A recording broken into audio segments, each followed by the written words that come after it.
रूहानी ताकतें हमारे आसपास हमेशा मंडराती रहती हैं। उनकी एक अलग ही दुनिया होती है जो वास्तविकता में तो दिखाई नहीं देती, लेकिन कुछ घटनाओं से महसूस जरूर होने लगती है। ये कहानी ऐसी ही एक हवेली के भूत की है। दरअसल एक पुरानी हवेली है जिसमें कई साल पहले राजा महाराजा रहा करते थे, लेकिन अब वो वीरान पड़ी है क्योंकि उन राजाओं के वारिस देश से बाहर जा चुके हैं। हवेली की हालत जर्जर हो चुकी है। अब उसे मरम्मत की जरूरत है। इसके लिए शासन के नोटिस के अनुसार संपत्ति के मालिक को सूचित किया जाता है। कुछ दिनों में पूर्व राजाओं के वारिस में से एक लड़की हवेली में अपने बच्चे के साथ दाखिल होती है, जो कि उस जमाने के राजा के नाती की लड़की थी। उसका नाम उर्मिला था। उसके पति की कार एक्सीडेंट में मौत हो चुकी थी। अब वो विधवा हो चुकी है, लेकिन उसके पास उसका एक बेटा है जो 8 वर्ष का है और वो भी अपनी मां के साथ हवेली आया है। हवेली बहुत विशाल थी, इसलिए उसकी साफ सफाई के लिए कई मजदूर बुलाए गए, जिन्हें चप्पे चप्पे की सफाई करने का ठेका दिया गया।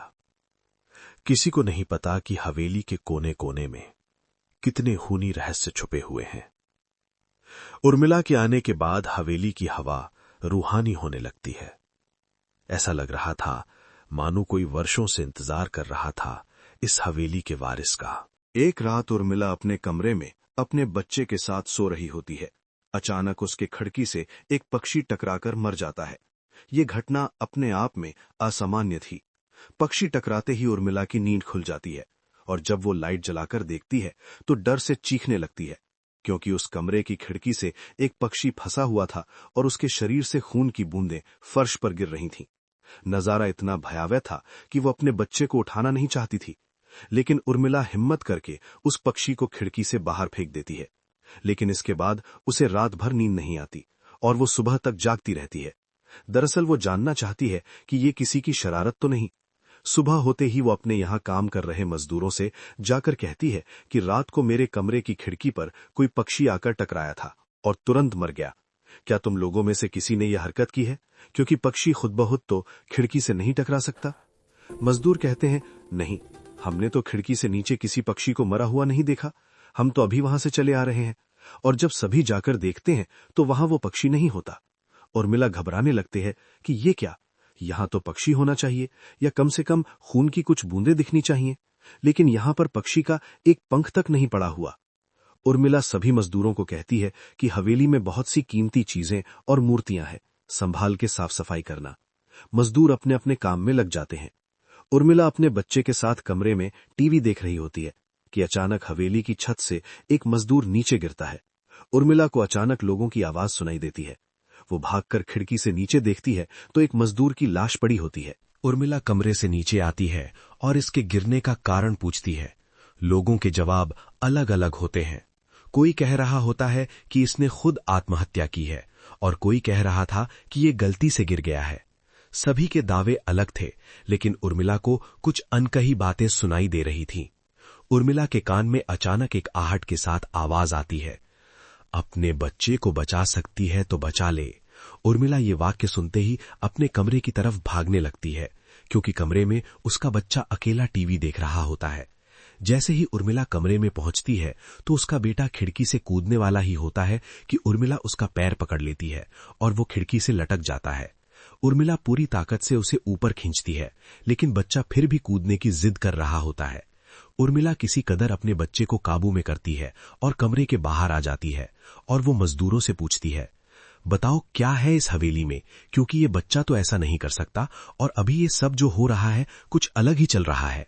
तभी एक बूढ़ा मजदूर उर्मिला से कहता है, बेटी, ज्यादा जानना हो तो अपने पूर्वजों की कहानी पढ़ो, तभी तुम्हें इस हवेली का इतिहास पता चलेगा।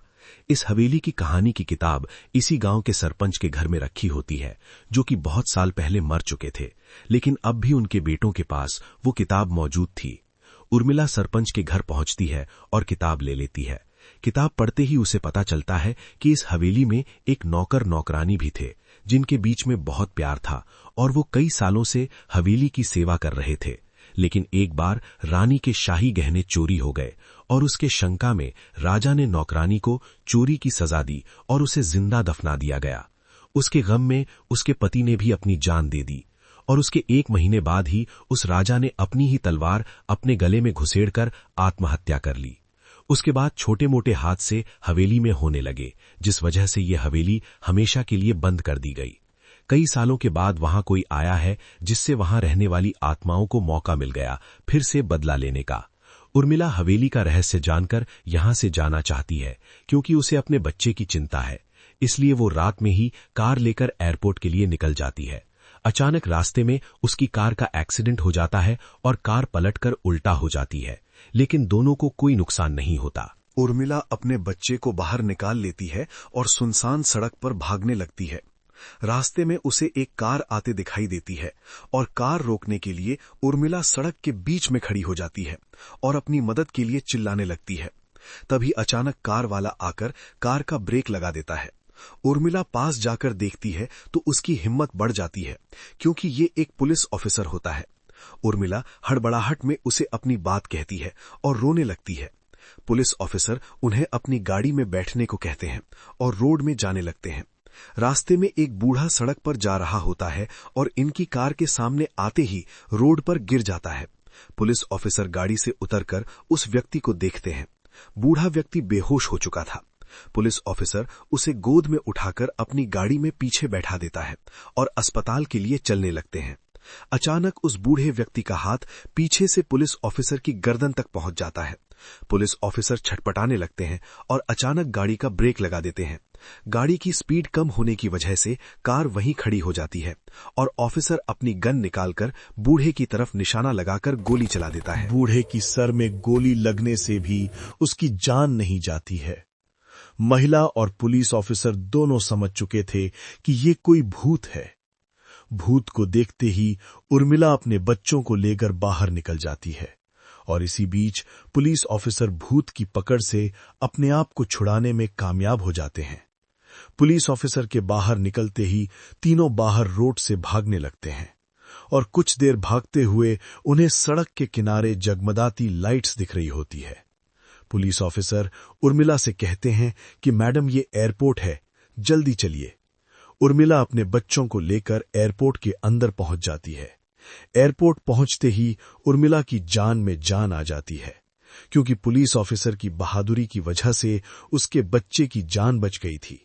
लेकिन हवेली में भूतिया ताकतों का आधिपत्य अभी तक बना है और इसी के साथ खूंखार भूतिया कहानी खत्म हो जाती है।